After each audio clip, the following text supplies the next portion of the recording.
ಆದಿಕಾಂಡ ಅಧ್ಯಾಯ 7.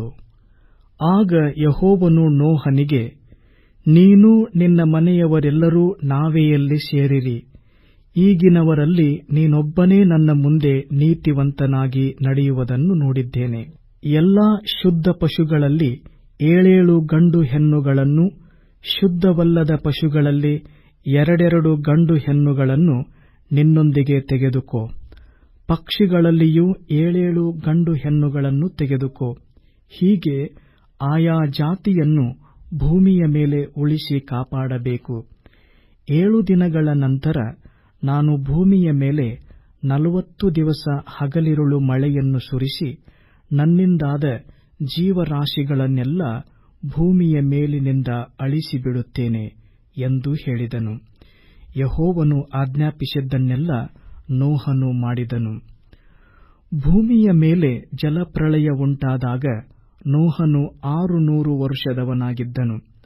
ಆಗ ನೋಹನು ಪ್ರಳಯವನ್ನು ತಪ್ಪಿಸಿಕೊಳ್ಳುವುದಕ್ಕೆ ಹೆಂಡತಿ, ಮಕ್ಕಳು, ಸೊಸೆಯರು ಸಹಿತವಾಗಿ ನಾವೆಯಲ್ಲಿ ಸೇರಿದನು. ದೇವರು ನೋಹನಿಗೆ ಅಪ್ಪಣೆ ಕೊಟ್ಟಂತೆ ಶುದ್ಧಾಶುದ್ಧ ಪಶುಗಳಲ್ಲಿಯೂ, ಪಕ್ಷಿಗಳಲ್ಲಿಯೂ, ಕ್ರಿಮಿಕೀಟಗಳಲ್ಲಿಯೂ ಗಂಡು ಹೆಣ್ಣುಗಳು ಜೋಡಿ ಜೋಡಿಯಾಗಿ ಬಂದು ನೋಹನ ಬಳಿಗೆ ನಾವೆಯಲ್ಲಿ ಸೇರಿದವು.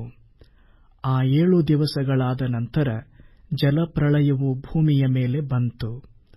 ನೋಹನ ಜೀವಮಾನದ 600ನೆಯ ವರುಷದ 2ನೆಯ ತಿಂಗಳಿನ 17ನೆಯ ದಿನದಲ್ಲಿ ಭೂಮಿಯ ಕೆಳಗಿರುವ ಸಾಗರದ ಶೆಲೆಗಳು ಒಡೆದವು, ಆಕಾಶದ ತೂಬುಗಳು ತೆರೆದವು. 40 ದಿನವೂ ಹಗಲಿರುಳು ಭೂಮಿಯ ಮೇಲೆ ದೊಡ್ಡ ಮಳೆ ಸುರಿಯಿತು. ಆ ದಿನದಲ್ಲಿ ನೋಹನು, ಶೇಮ್, ಹಾಮ್, ಯಫೇತರೆಂಬ ಅವನ ಮಕ್ಕಳೂ, ಅವನ ಹೆಂಡತಿಯೂ, 3 ಮಂದಿ ಸೊಸೆಯರೂ ನಾವೆಯಲ್ಲಿ ಸೇರಿದರು.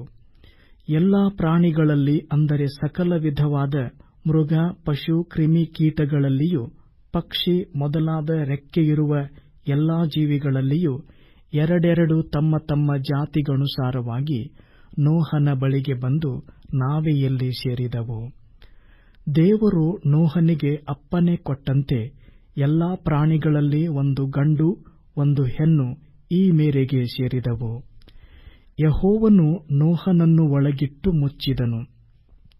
ಜಲಪ್ರಳಯವು 40 ದಿನ ಭೂಮಿಯ ಮೇಲೆ ಇದ್ದು, ನೀರು ಹೆಚ್ಚುತ್ತಾ ನಾವೆಯನ್ನು ಎತ್ತಲು ಅದು ನೀರಿನ ಮೇಲೆ ತೇಲಾಡಿತು. ನೀರು ಪ್ರಬಲವಾಗಿ ಬಲು ಹೆಚ್ಚಲು ನಾವೆಯು ಅದರ ಮೇಲೆ ಚಲಿಸಿತು. ನೀರು ಭೂಮಿಯ ಮೇಲೆ ಅತ್ಯಧಿಕವಾಗಿ ಪ್ರಬಲವಾದ್ದರಿಂದ ಆಕಾಶಮಂಡಲದ ಕೆಳಗಿರುವ ಎಲ್ಲಾ ದೊಡ್ಡ ಬೆಟ್ಟಗಳು ಮುಚ್ಚಿಹೋದವು.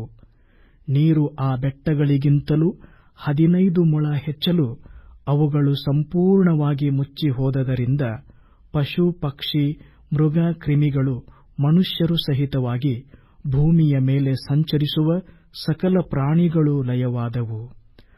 ಮೂಗಿನಿಂದ ಶ್ವಾಸ ಬಿಡುವ ಭೂಜಂತುಗಳೆಲ್ಲ ಸತ್ತವು. ಮನುಷ್ಯರು ಮೊದಲುಗೊಂಡು ಪಶು, ಪಕ್ಷಿ, ಕ್ರಿಮಿಗಳವರೆಗೂ ಭೂಮಿಯ ಮೇಲಿದ್ದದ್ದೆಲ್ಲ ನಾಶವಾಯಿತು. ಅವು ಭೂಮಿಯ ಮೇಲಿನಿಂದ ಲಯವಾಗಿ ಹೋದವು. ನೋಹನು ಅವನೊಂದಿಗೆ ನಾವೆಯಲ್ಲಿದ್ದ ಜೀವಿಗಳು ಮಾತ್ರ ಉಳಿದರು. ಪ್ರಳಯದ ನೀರು ಭೂಮಿಯ ಮೇಲೆ 150 ದಿನ ಪ್ರಬಲವಾಯಿತು.